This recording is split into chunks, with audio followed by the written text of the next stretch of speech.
empregado não saiu pro seu trabalho, sabia que o patrão também não tava lá. Dona de casa não saiu pra comprar pão, pois sabia que o padeiro também não tava lá. E o guarda não saiu para prender, pois sabia que o ladrão também não tava lá. E o ladrão não saiu para roubar, pois sabia que não ia ter onde gastar. No vídeo de hoje nós vamos tratar sobre como a pandemia do novo coronavírus se espalhou para alguns dos países mais ricos da Terra. Como esses países se prepararam, se é que se prepararam, e o que aconteceu depois. Vamos conosco. E nas igrejas nem um sino a badalar, pois sabiam que os fiéis também não estavam lá. E os fiéis não saíram para rezar, pois sabiam que o padre também não estava lá. E o aluno não saiu para estudar, pois sabia o professor também não estava lá. E o professor não saiu para lecionar, pois sabia que não tinha mais nada para ensinar. No dia em que a terra parou, no dia em que a terra parou, no dia em que a terra parou, no dia em que a terra parou. O comandante não saiu para o quartel, pois sabia que o soldado também não estava lá. O novo coronavírus chegou à Itália na cidade de Milão, trazido por 2 turistas chineses. E de lá para cá, uma verdadeira catástrofe nacional aconteceu. Vamos ver como foi. Em 31 de janeiro, 2 turistas chineses que haviam chegado em Milão 8 dias antes foram testados positivo para o vírus. A partir daí, o governo decretou o estado de emergência e proibiu os voos entre a China e a Itália. Quarentenas foram decretadas aos poucos na região norte do país, conforme casos eram detectados nas cidades. A primeira, na província de Lodi, em 21 de fevereiro. Em 8 de março, quase todo o norte do país já estava isolado. No dia seguinte, 9 de março, o país inteiro foi colocado em quarentena, mas já era tarde. Pois no início, a quarentena italiana ficou mais no papel do que na realidade. Bares e restaurantes funcionavam, meios de transporte levavam e traziam as pessoas.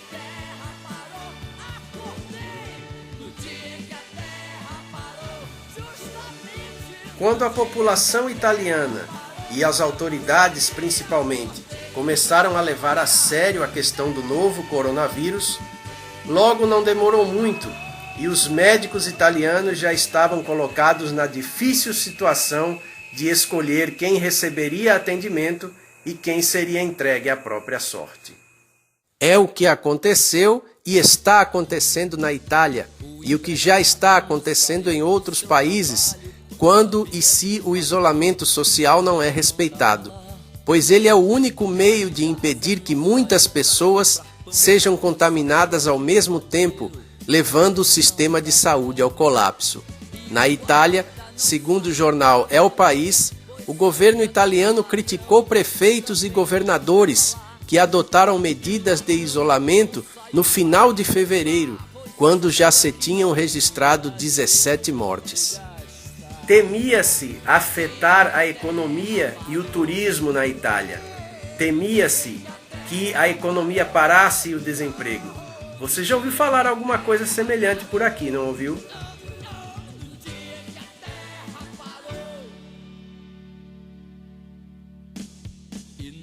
Ainda segundo o El País, o ministro das Relações Exteriores italiano, Luigi Di Maio, criticou as medidas adotadas na Rússia e Israel, aconselhando seus cidadãos a não viajar para a Itália.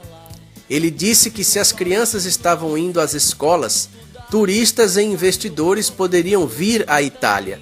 Diciamo qui, sconsigliare l'intera Lombardia, o sconsigliare l'intero Veneto, perché stiamo parlando di aree che noi abbiamo sottoposto a contenimento e a isolamento, come i comuni che abbiamo citato nelle varie informative. I nostri figli vanno a scuola nella maggioranza delle scuole italiane e finché i nostri figli andranno a scuola possono venire qui i cittadini stranieri come turisti, possono venire qui gli investitori.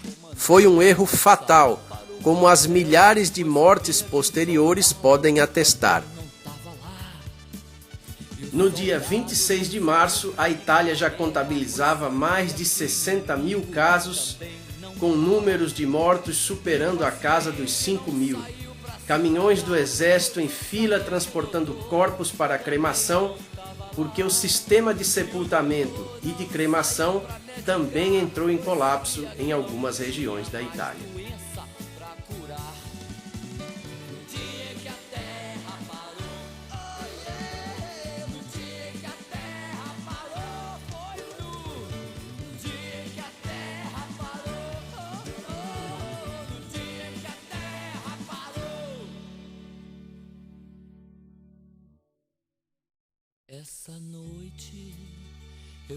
Percebendo o que tinha acontecido na China e o que estava acontecendo na Itália, a França se preparou para enfrentar o novo coronavírus com um planejamento de 3 etapas: impedir a chegada do vírus no território francês, impedir a sua propagação dentro do território da França e depois lidar com a epidemia em si. Vamos ver o que aconteceu. O vírus chegou à França em 24 de janeiro, por meio de um cidadão de Bordeaux que viajara à China. Outros 2 casos foram confirmados no mesmo dia. 4 dias depois, um turista chinês foi hospitalizado em estado grave. No dia seguinte, foi a vez da filha deste, e 2 dias depois, o médico que o atendia. O chinês faleceu em 14 de fevereiro. A despeito do plano, no dia 24 de março, já eram 22.300 pessoas contaminadas e 1.100 mortos, número que certamente é muito maior, porque a França só contabiliza as vítimas que morreram nos hospitais, não incluindo os que morrem em casa.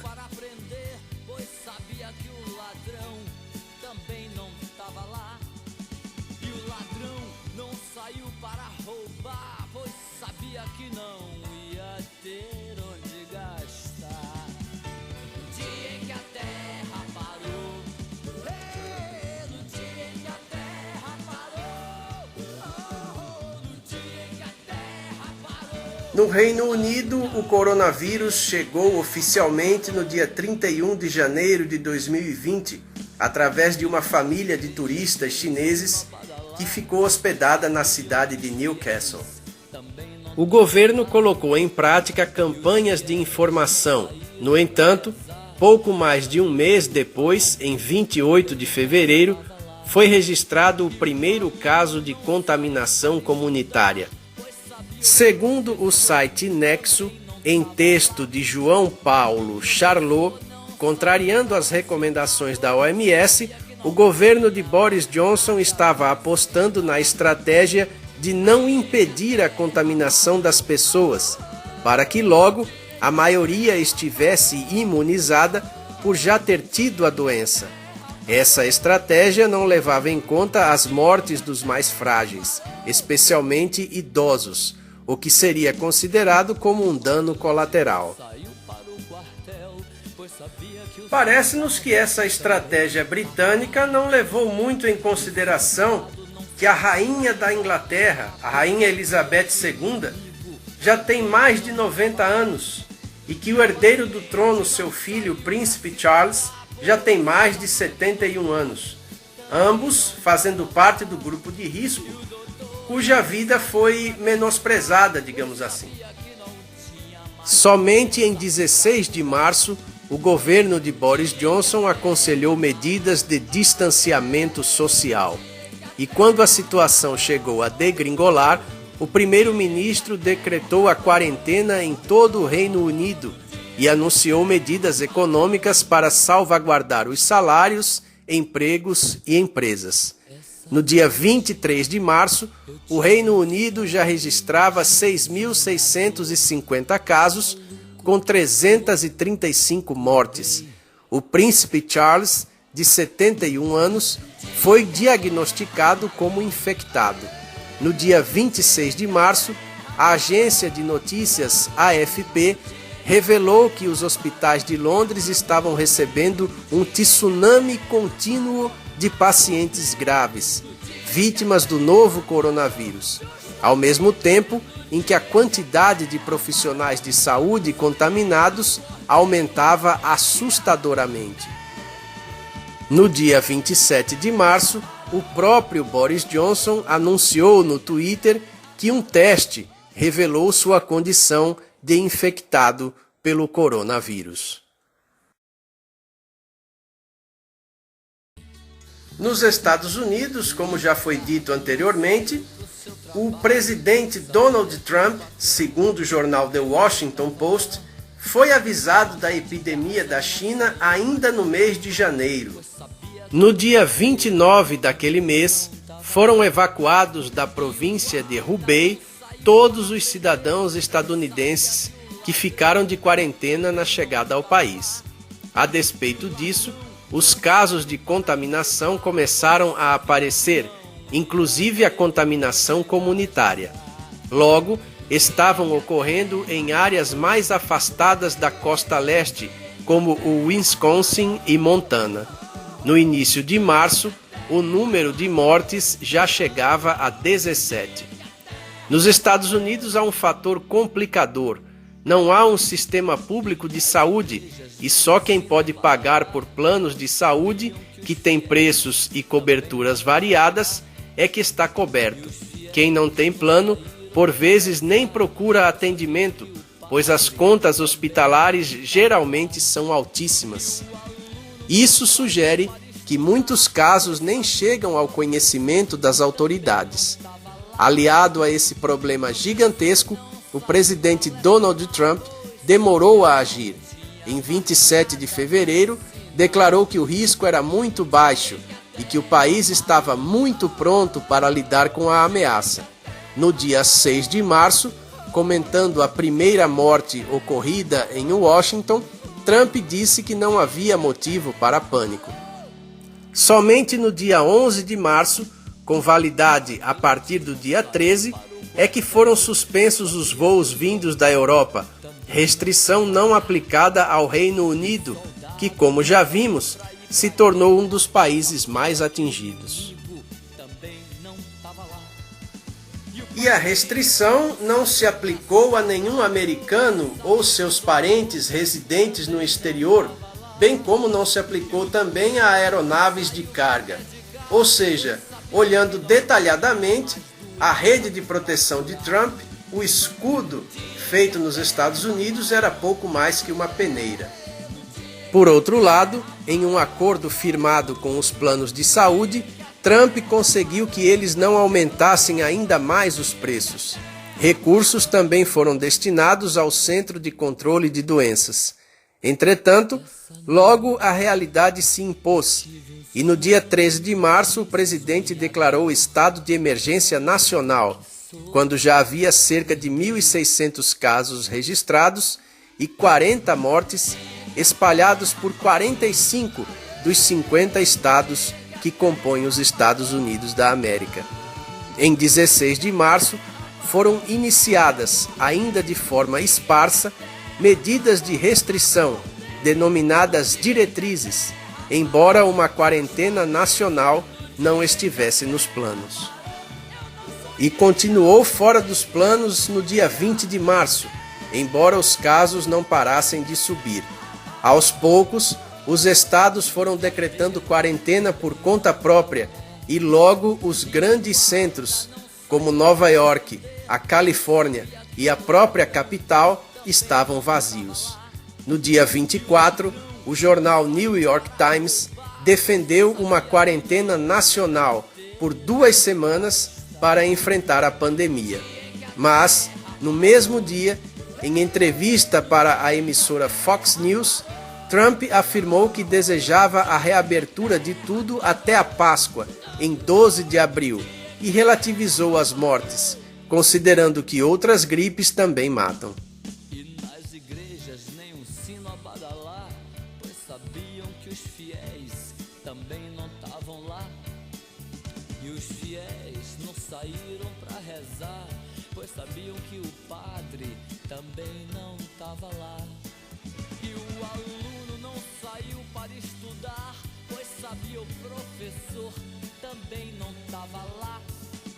E o professor não saiu para lecionar. No próximo vídeo nós vamos ver como a pandemia do novo coronavírus chegou ao Brasil e o que foi que aconteceu em nosso país.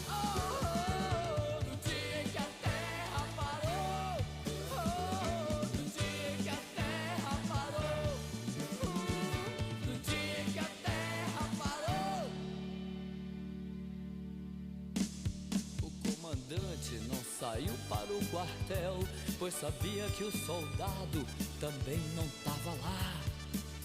E o soldado não saiu para ir pra guerra, pois sabia que o inimigo também não estava lá. E o paciente não saiu para se tratar, pois sabia que o doutor também não estava lá. E o doutor não saiu para medicar, pois sabia que não tinha mais doença para curar. No dia que a terra parou, no dia que a terra parou, foi no dia que a terra parou. Nel nome del Padre, del Figlio e dello Spirito Santo. Essa noite eu tive um sonho de sonhador, maluco que sou, acordei